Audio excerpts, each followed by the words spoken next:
You're see. on. Yes. Can you hear me? Yes, I can hear you. Okay, So can they can I. hear me? Yeah.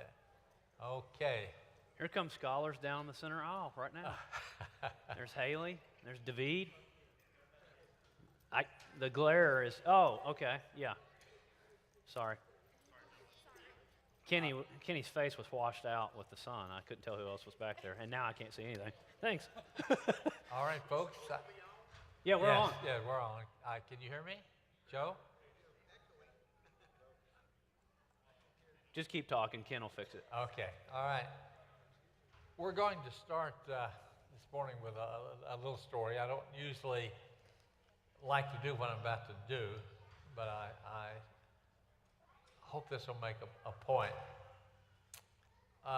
Friday night, there was a Major League ball player who's trying to make, I think, the Washington Nationals, and he was playing in an exhibition game in Florida, and came up in the ninth inning, and they were 4 runs behind, and he hit a grand slam homer. Now, if that's all I told you, say, well, what's unusual about that? Do people do that? Well, something very unusual. 21 years ago, he was with his father. His father was coaching one of the professors. His father's named Dusty Baker, who played in the National League with several clubs a long time, and didn't make Hall of Fame, I don't think, but is now coached in the pros about 19 years.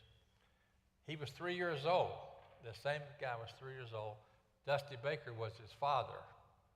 He was the bat boy. It was in the World Series, and his father's team got a base hit, and 2 runners were coming in, and he went to get the bat. And as he got to home plate, one of them scored. The other guy was right behind him, like 15, 20 feet away.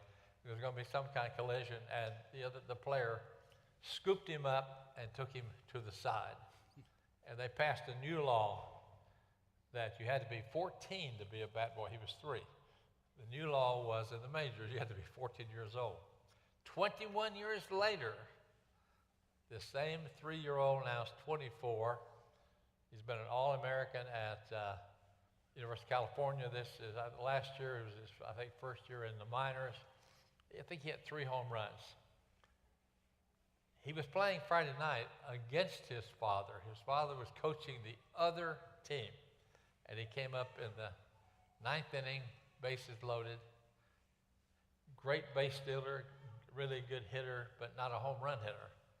And he homered with the bases loaded, and his team eventually won the ball game. And he sent his father got away from that night. He sent his father a message saying, "Dinner's on me, Pops, tonight." But anyway, now the reason for telling you that story, if I had just told the first version, that I just told you a guy hit a home run, you say, well, that's what's unusual about that. What Stan and I are trying to do is tell you about all the things to help you understand the moment. Because of all that, I went back into YouTube and found him getting the bat at 3 years old, and a guy named Snow scooping him up as he came by. And then I saw the interview of the father. The father said, last night, the father said, "I didn't know whether to be a proud father or a sore loser." But of course, the game was just an exhibition game. But the point is, what we try to do is we meet during the week, and as we work on these lessons, we try to give you some insights that you wouldn't normally have. That doesn't mean we always do, but that's our goal, and that's the effort we try to make. Would you pray with me? Our Father, as we handle your word, as we do our best to make it come to life, we trust and pray that these stories will actually change the lives of people and help us see how you deal with the good and the bad and the ugly. So bless us today as we continue this series of lessons. In Jesus' name, amen. Okay, so We also, I think, when we try sometimes, not very often, but sometimes we say things that later we think, don't know if I should have said that or not. And last week we did one of those. In our candid conversation that was not rehearsed, we spend a lot of time during the week, but we don't plan out everything we're going to say. Oftentimes when we review how a Sunday goes, we notice how the Holy Spirit shows up and directs the conversation around the things we have on the slides, but in ways that's much better than if we had tried to sit down and orchestrate it. Last week we said something about Jezebel. We had a question in there that said, Dr. Cloud, who names their child Jezebel? And we talked about probably nobody. And then in the moment, we said something about Jezebel sounding like Isabel, and it is true. It is true that the J and the I are letters that interchange when they're going between languages like Hebrew to English. And so we just kind of set up here that, well, maybe those names are related. And, well, that bothered us. And so we went and looked it up, and they're not. And one of the reasons that this was bothering me is Cheryl and I know someone who has named their daughter Isabella, and we know the character of Isabella. And it turns out the Isabella name means consecrated or pledged to God, nothing to do with Baal. And so we dug deeper, and we found out that the Hebrew word, which we spared you the Hebrew characters up there, is actually Elisheba, and that's where the name Elizabeth comes from. And then the derivatives of Elizabeth are Isabella and then ultimately Isabel. And it was only Isabel that we thought sounded like Jezebel. And so we're just letting you know we were wrong, and we're clarifying that the name Isabella and Isabel, if you know any, they are consecrated and pledged to God, and very beautiful, great names to have. So there you have it. Yeah, we don't want to snow you under with Greek and Hebrew. I've probably told you this story before, but when I came back from Hebrew Union, I was using, I guess, Greek in class, maybe before I went. And I guess I used a lot of Greek. I was teaching a lot of New Testament, and one of the students raised his hand and said, Dr. Cloud, do you believe the person needs to know Greek to go to heaven? Of course, I wanted to say yes. But I didn't. I said, well, let me just ask you a question. I said, does it help you to know English to read the Bible? He said, yes. I said, well, that's all Greek is. It's a tool. Greek and Hebrew will help you dig deeper and sometimes answer questions you wouldn't otherwise. But it was an interesting question. And, of course, first I said, sure. But then I told him the truth. So go ahead. All right, so you were taking us into the cave, and you had some of these, some photos and some artistic renderings of what that might look like. You remember we spent quite a bit of time last week on Elijah and realized what a long lesson we had. So this is down supposedly in the area of Mount Sinai, Mount Horeb. We talked about it last week, but he clearly, in the text, says he went into a cave. And you on this slide put in all caps, he passed closely by Elijah. And that was what this particular slide was going to remind you of. Yeah, the closely was added by me, because I think that's what the Hebrew implies there. It simply says he passed by. But I think in the context, all these things are happening, the earthquake and the fire, and you saw slides along that way last week, and then God passes closely by, and here actually, we didn't show these last week. We didn't get to these, no.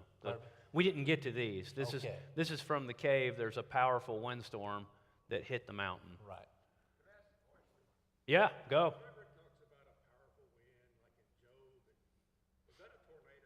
All right, Joe's asking for those online if a powerful wind mentioned in the Bible is a tornado. Yeah, tornado, hurricane, whirlwind. The Hebrew can mean flexibility of meanings, but something in that territory. So that's the best we could come up with. What you're remembering from last week were the pictures of the fire coming down from heaven to consume the contest, Baal, right, between between Baal and Yahweh altar. Right. This is another scene of fire coming up, but Right. first it was the windstorm, Right. and Yahweh was not in the wind. Right. And so this is, to Joe, it might be just, you could go with sheer gale force winds, like something that would be so strong it'd be hard to walk in. It doesn't necessarily have to be tornadic, as they say on the weather, but it would be something more than a breeze is what it would be. But yet, Yahweh was not in the wind. So as powerful as wind is, and we don't know where it comes from and where it's going, and we can't really see it, we can only see its effects, God was not in the wind that came to Elijah. And then you said next was an earthquake. This would be an earthquake. Yes, I mean, there is a word for earthquake. Yeah. The wind, it's like when Jonah's on the sea. It just says a great wind there. But actually there are terms that, there is an exact term for earthquake. So the earthquake strikes, or struck there, past tense, and I found this rendering to be interesting. I don't understand why it's got to have the lightning and apparently the thunder involved too, but in the background it's got lightning. So I guess earthquakes, maybe there's some sort of Well, yeah, of Purged course, this is just, chaos, basically. yeah, and we find tremendous number of pictures that we go through trying to get the best what for you. This one's a little bit more cartoonish. The rocks are still falling, and there's still some lightning back there, but Elijah has changed to looking like a video game character. But Yahweh was not in the earthquake. So wind comes, he's not there. Earthquake comes, he's not there. And then here's fire again. Right. And a fire breaks out next, which the text doesn't really tell us. You're in this desolate area. We've shown pictures of the camels and the no vegetation and whatever else. I don't know what's burning. Maybe that's part of it too, is that it didn't need anything to burn. It's just Right. it's just something God is doing. But Yahweh was not in the fire. He's getting Elijah's attention. Remember, Elijah came down, really down in the dumps, depressed, and he's going to leave uplifted. So not in the wind, not in the earthquake, not in the fire, but then, depending on your translation, God spoke to Elijah not in the fire, not in the wind, out of order, interestingly there, or an earthquake, but in a still small voice. You translated it a gentle whisper. Yeah, again, in fact, we had this in class when you had me for Kings. We dealt with that, and if you look at 10 different translations, you'll get 10 or 12 different versions. You'll get 5 or 6 different translations. It means a quiet, very, very quiet voice. And so a lot of versions use gentle whisper. That is, a couple of them do that. But there's just all this, all the storm and the earthquake and everything was just loud. And all of a sudden, this very soft voice. Kind of makes me think about when it says, "Be still and know that I am God." It's in the quiet time and in the calmness, Right. not when we're all running around going crazy because of either being scared for our lives or some situation, not in the powerful thing necessarily that it looked like was going on in nature. Wind's powerful, earthquake's obviously powerful, fire's powerful, but it was in the absence of that stuff Right. that he actually heard the voice. And I found this picture, and there's really no heading or anything. It just looked like this was picturing the idea. He's just, all those things are gone, and he's hearing this gentle whisper. So I would wonder if maybe this would help if, as I look across the audience, I think about all of us have been involved in something at some time in our lives where there's this unbelievable storm, right? And when it's all over and you walk outside, it's often like strangely quiet, and things have all calmed down, and you see the remnants of either branches off of trees on the ground, or Cheryl and I have to pick stuff up that got blown off the porch, when the wind comes through, that kind of stuff. And that's oftentimes when you notice the sun coming out, that beam, when you chose this image, that sunbeam that's hitting him in the head that he's actually shading his eyes from is reminiscent to after the storm. It's like God shows that he still loves creation and is present. So that made me think of that. In the book of Jonah, in the first chapter, they're having this incredible storm, and even the mariners, even the professional sailors, and the Hebrew word there it means a professional, a person on the salt, and they're scared to death. So it's showing you how bad the storm. They're throwing the cargo overboard, everybody's petrified, and all of a sudden they throw Jonah over, and it just becomes like a sheet of ice. And now everybody's paying attention. I mean, it was scary, but all of a sudden when that happens, you have people really now paying attention, and this is what happens here. I think there's similarities here, yeah, for sure.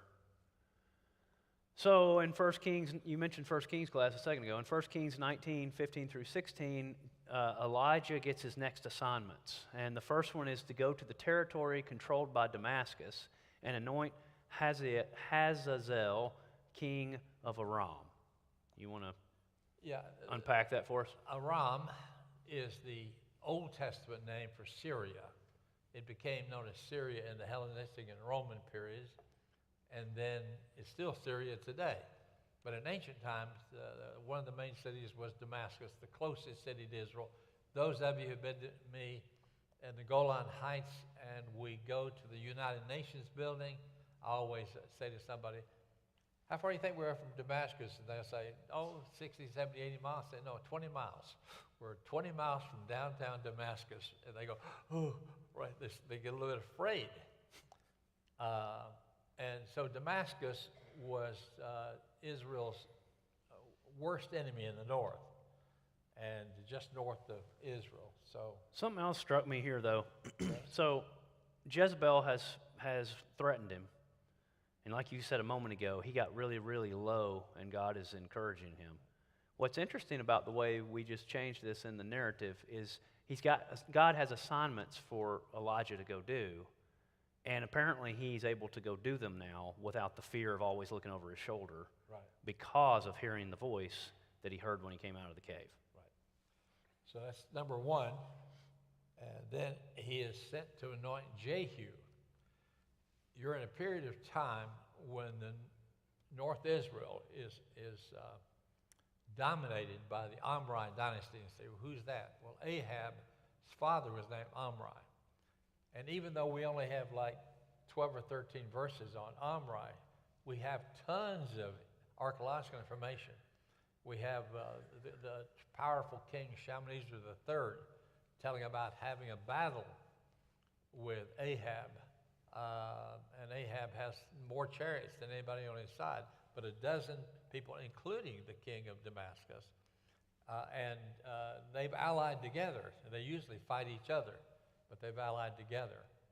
And then we have a find about the same time called the Dan Stela. And we believe, it's first monument that mentions David by name. It says House of David. When you read the whole text in the context, it looks like that it's Hazael who has captured Dan, and he's telling about Jehu killing the northern king and the southern king in the valley of Jezreel, but he's taking credit for it. And so anyway, almost all scholars believe that's Hazael. And then they actually both of them appear in the writings of Shalmaneser III. He should have called, Jehu ends up wiping out the Omri dynasty, and the Assyrians don't know that. So they write Jehu, the son of, they think he's in the same family, but he's wiped them out. But the other Hazael, they know he has killed, when he's anointed by Elisha, he tells him, you're going to kill the king, Ben-Hadad. Oh, no, I wouldn't do that. But he smothers him to death. He does kill him. The Assyrians then call Hazael in the same writings the son of nobody, because that meant you were a usurper. You didn't have a royal family. You usurped. And so we actually have documents talking about Hazael and talking about Jehu outside the Bible. And one more. Okay. I could be wrong. I'm gonna venture out on a limb. Venture out. Isn't it was it the black obelisk that had Jehu Yes. in like depicted as bowing down? Right. There's this monument. If you ever go to the British Museum, there's a monument called the Black Obelisk in the Assyrian room. It's 6.5 feet tall, and Shalmaneser III wrote this, and he put 5 pictures on each side. And the second picture down has Jehu. We believe it's Jehu. Could be one of Jehu's ambassadors, but we think it's Jehu. The only picture we have of an Israelite king bowing down before Shalmaneser. And so it has Jehu's name there, and then later it has Hazael's name, but that's on what's called the Black Obelisk. And then go anoint Elisha as your successor. We couldn't quite figure out this drawing. There looks to be like 7 or 8 cows all yoked together. That's got to be quite a rod there for Elisha, who is.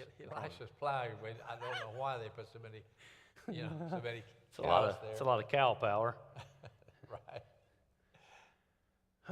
And so since Elijah had last seen Ahab and Jezebel, they've been out kind of like Bonnie and Clyde. They've murdered an innocent man named Naboth in order to steal his land, which I think you alluded to last week when we had that drawing that you liked, where he's laying on the bed and he's pointing out the window, obviously upset, and you were saying I think he's actually complaining about wanting Naboth's vineyard. Right. I think that was this story. Yeah, the picture didn't tell us that, so I used it though. I used it to. Because every time that Ahab didn't get his way, he cried on Jezebel's shoulder, and she worked it out. Usually to someone's detriment. Right, to someone's In detriment. this case, Naboth. And then Elijah denounced them for their crimes and predicted their gruesome deaths. Right. Yeah, it's. Ahab was killed in battle, which is gruesome. And when he got back home, the dogs licked his blood and the chariot. Go ahead. Well, and just while he's in battle, he gets killed. And so it looks like Elijah, his predictions are coming true rather rapidly. But Jezebel has to wait her turn. You suspensefully put there at the bottom of that slide. And so here is Jezebel, a artistic rendering. I've forgotten who the artist was that did this, but this is a picture. It's hard to tell. It's really hard to tell even if it was really brightened up. But there's a woman laying on the ground who has fallen from a great height, and the dogs are there to to sanitize the area, right? To eat her and lick her blood up, just like Elijah had predicted. Elijah made more devastating prophecies against Jezebel's family, though. It didn't just stop with Ahab and Jezebel. We didn't put it because we already had, 66 slides? Yeah, 64. Yeah, not that anyone's counting. So we started cutting down near the end here. Prophesying that, man, I'm going to mess that up. Ahaziah, I finally got there. Ahaziah would die of his illness. Or you could pronounce it Ahaziah. Ahaziah, yeah, that's true, yeah. If you want to get it right. You get stuck on something, you can't fix it, yeah. Oh, yeah. 2 Kings 1, 4 through 17. Calling fire from heaven to destroy 51 soldiers. That made me think about when the sons of thunder want to call down fire from heaven. I wonder if they got it from something that happened in the Hebrew Bible, or if they just dreamt that up on the spot and Jesus had to tell them no. Calling fire from heaven on another 51 soldiers, 2 Kings chapter 1, verse 12, and parting of the Jordan River while accompanied by Elisha. All of these things were prophesied. Yeah, can't add anything to that. You covered it. Well, let's talk about his departure then. Yeah, I said Stan 4 different shots and told him, you pick it. That's what I do a lot of times. I'll send him more than one shot, and I said, you pick the one that hits you. And I picked 3 of the 4. Yeah. Oh, okay. This one's interesting. Notice again we have lightning and we have it looks like it would be very hot and volcanic kind of looking, but the horses do have fire on their side anyway, almost like regular horses, regular chariot, just kind of covered in fire. And you have the cloak in the basically coming out of the chariot, falling back to Elisha. This one I liked a little bit even more. You've got a cloud that the horses are on, and they don't look like earthly horses. They look more like unseen realm horses. Their manes are actually fire. There's fire coming from their feet, and the chariot there, I guess, is just whatever pillar of cloud Elijah's on. And there's the cloak again, but this time it's red instead of white. Yeah, sometimes it's translated mantle. It means a cloak, a piece of cloth you throw over it. And if every one of the pictures, even when Elisha was going to anoint, Elijah was going to anoint Elisha, he probably didn't notice it, but he had the cloak with him. In all those pictures, there's the mantle or the cloak. And then the final one, this one, Joe, kind of goes to your whirlwind. It looks like a dust devil, magnified by 10. Air, wind going up in a circular type fashion, and the horses and chariot are obviously totally fire. And I guess here it might be the only one that the cloak isn't there. But well, he's got it in his hand. See, he picked it up already. Oh, okay, yeah, okay, yeah. Elisha has it. That's right. So this is not uncommon to us, right? It's kind of nice to see the artistic renderings of what it might have looked like. But look at this. This is where, again, Dr. Cloud's introductory comments were trying to come from different angles than typical, and this one will definitely be different, let me assure you. So, Elijah in the New Testament. Well, in Malachi 4, the last chapter of Malachi, verses 5 and 6, it states that before the Messiah comes, God will send Elijah ahead of him. And then in Matthew chapter 11, verse 14, Jesus says that indeed Elijah is coming first and will restore all things. And then he says, but I say to you that Elijah has already come, and they did not know him.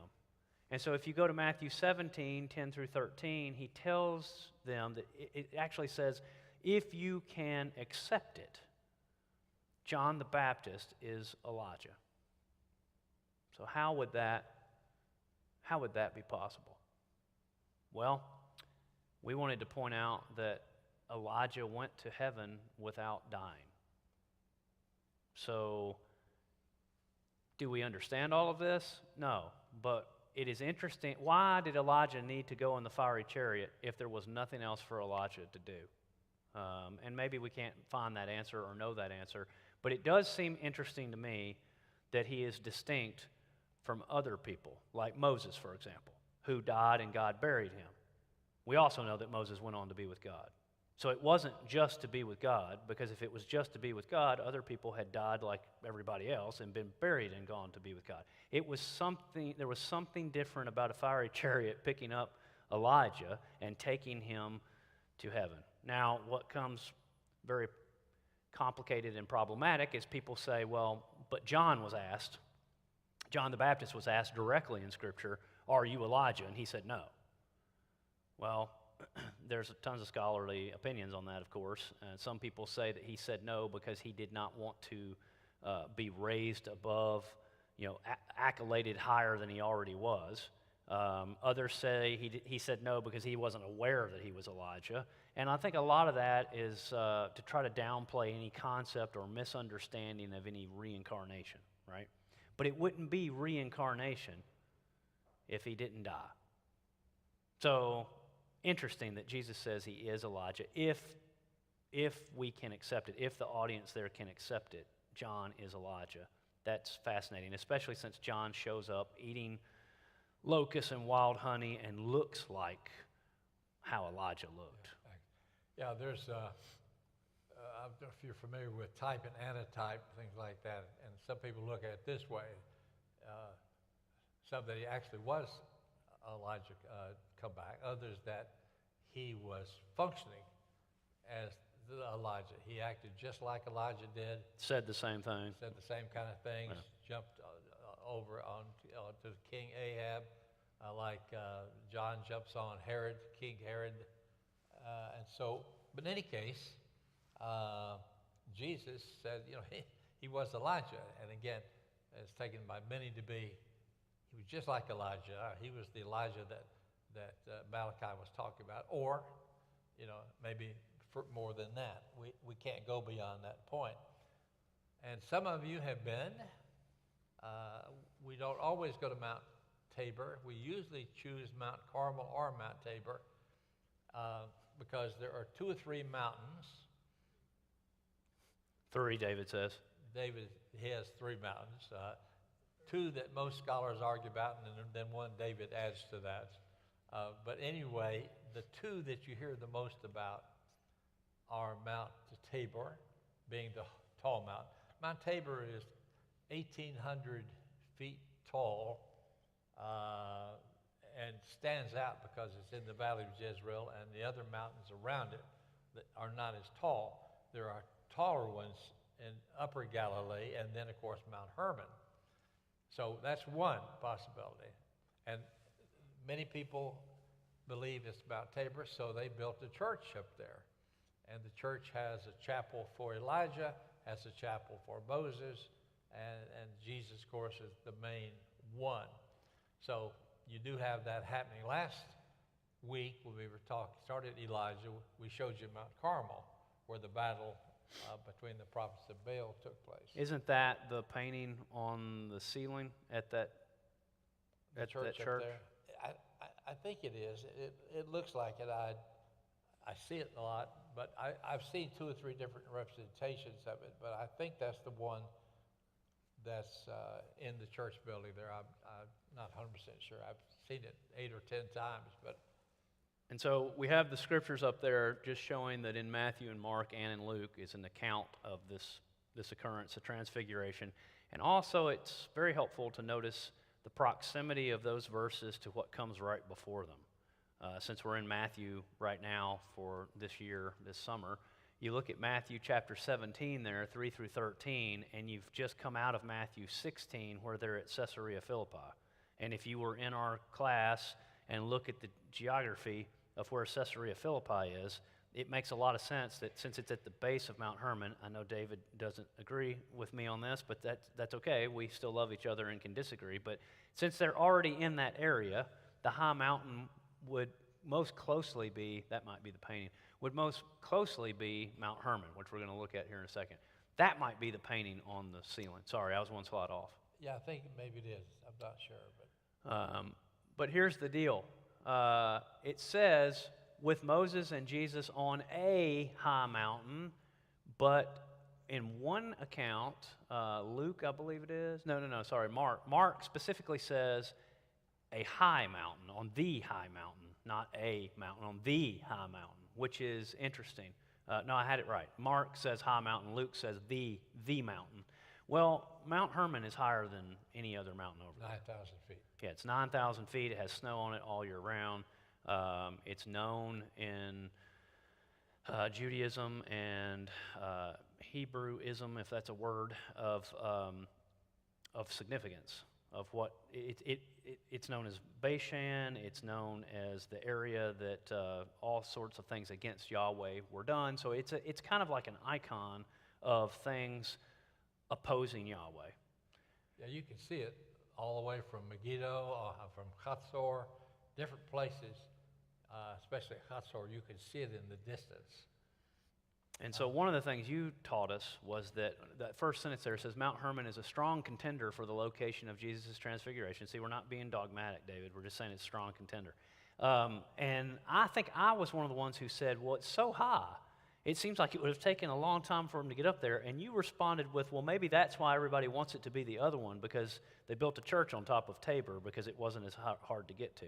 Mount Hermon, they don't have a church on top of because, well, nobody's been up there to build a construction site at the top of it, right? Yeah, there's a ski resort there now. Okay, the ski resort. So, yes, and it belonged to Syria for a long time, but in the last war, Israel took it over, and Israel hasn't given it back. And the reason Israel doesn't give it back is every time they give it back, you can see the Sea of Galilee and Tiberias, and so they like to shoot rockets down toward it. So Israel just probably will never give it back. They're hanging on to it. But and also, some of you have been to Yellowstone and that area there. and you got the Grand Teton Mountains. And the tallest one is almost 14,000 feet. But what you don't realize is when you're standing looking at it, you're already 6,000 feet up. So all you see is 8,000 feet. Still a lot of feet. I'm not saying it's not. But same thing happens at Mount Tabor. Is actually a foot of it is below sea level. And so it stands out there in the Valley of Jezreel. But Mount Hermon is actually a series of like a ridge. Yeah. And you have all kind of things like, we've only gone there one time. Nimrod's Castle is on the top. It was actually famous when well, it's too long a story, but when different people conquered it. And so you have Nimrod's Castle is actually up there. We've been there one time, but there are too many other good things to see.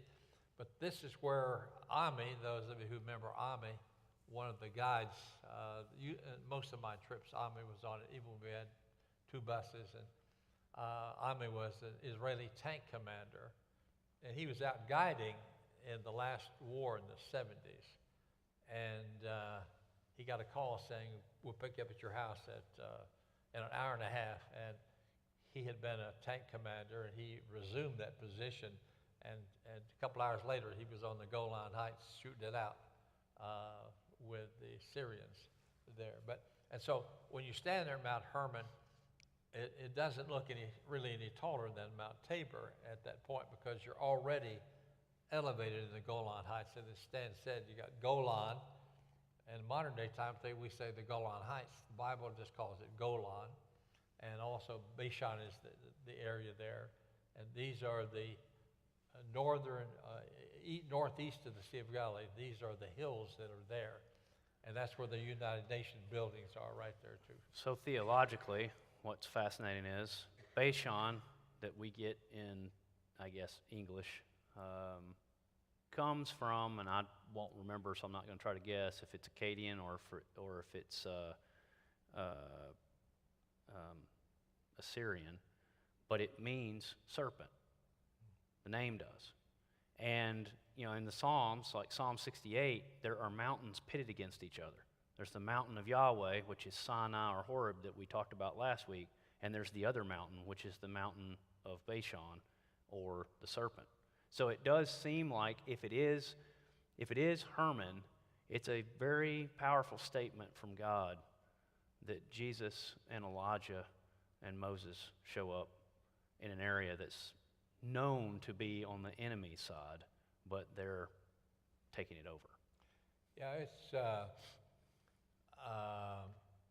one thing about it, in the context, it looks like you could easily be with Caesarea Philippi. You're right there. Where in the other context, Mount Tabor does really fit the context as well. Right. But again, it's not life or death. We know which one it is. We're not going to split the church or like premillennial and postmillennial and amillennial. We'd have to be a-mountainous. Instead of post-mountainous or pre-mountainous, we'd just be a-mountainous. We're against mountains. Right. So next week, we're going to move to Esther, and we've already been working on it because you're going to be out of town.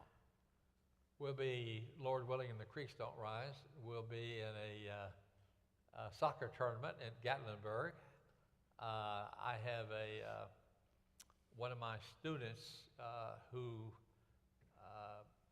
owns 11 clinics, foot and ankle clinics throughout Kentucky, came back to college, came to Amherst, we met, and he got his master's under me, and he got so excited, and then he went to Israel with me in 2010. And he's been to Israel now over a dozen times on digs. And anyway, he came back and got his doctorate, wrote his doctorate, his dissertation on the early date of the conquest of Canaan. And I will hood him on May the 19th in Montgomery. Right now we got 2 that I'm going to hood. I got one on the verge. The other one, Clay Brown. He is trying to finish up. He's going to take his defense in a week or 2, and he may be hooded also. And of course, you know him because he was the youth minister for years and years. But Jonathan, anyway, Duncan is playing in a Friday, Saturday, and Sunday up there, and Jonathan has bugged me for the last 2 or 3 years. He has 2 places in Pigeon Forge. He has 2 places in Gatlinburg. He has places all over the country. He's invested in these things for a source of income. And I called him and I said, is one of your places close to the Rocky Top, the 80 acres up there where they're going to be playing soccer? He said, one of them is right across the street from it, but that's taken. But I got one in Gatlinburg. And so I just said, well, give me the information. I didn't say we were going to do it. He was trying to do something for me. And so the confirmation comes, and it's 22 places, 22 beds. There's 3 buildings. There's one with 4 major bedrooms, the maid cabin, and then one next. Then they got a movie theater and rec room, and then you have a cabin with 2 bedrooms, and then another cabin or a chuck wagon with 1 bedroom in there. So we're taking 2 of Juanita's sisters, 2 sisters, 2 brothers, and their other halves with us. So the 12 of us are going to go. So. And Joe and David say they're going. So. Well, hey, let's do this. That's great. I'm glad you're going. I know Duncan's excited you'll be there. I can't wait to hopefully be hooded by you too, but that's at least a year off.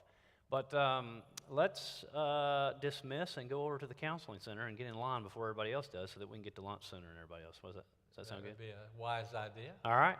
So if you're going to go and look at the counseling center open house, just come right down this way and go through this door to my right, your left, and we'll go back there and say hi to Brian, and then we'll go back out to the deep freeze, and we'll see you guys next week, Lord willing. Have a blessed week. I'll see you in 2 weeks, Lord willing, if the creeks don't rise. The creeks used to be, I think it was the Creek Indians, and then